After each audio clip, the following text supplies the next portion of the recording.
the time it takes to repair a foundation can vary greatly with the actual repair itself. We have repairs like a simple crack injection that can take within a couple hours, a half day.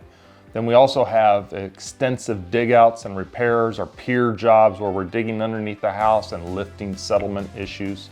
Those can actually take up to a week, sometimes 10 days. It just really depends on the type of repair. So from cracks to be injected to maybe a simple sump pump exchange or installation, those can be rather easier repairs that take a very short period of time, maybe a half day to a day, and we can fit those in pretty quickly.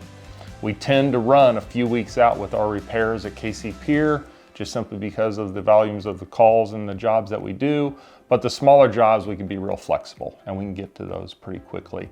We tend to have to work around the larger jobs. So your larger jobs can be both structural and also waterproofing. Waterproofing jobs would be where we're excavating the outside of a foundation wall. We're gonna apply our exterior waterproofing material. We're gonna backfill with gravel and remove the dirt and the soil that was causing the issue. Those can take multiple days. We have to work around those types of projects. Piering, depending on the number of piers, we can usually do anywhere from 5 to 7 piers a day, depending on the extensiveness of the dig and the repair.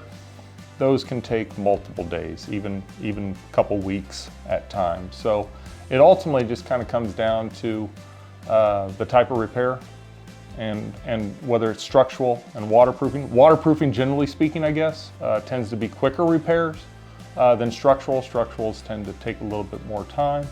But ultimately, it really just kind of depends on the repair itself.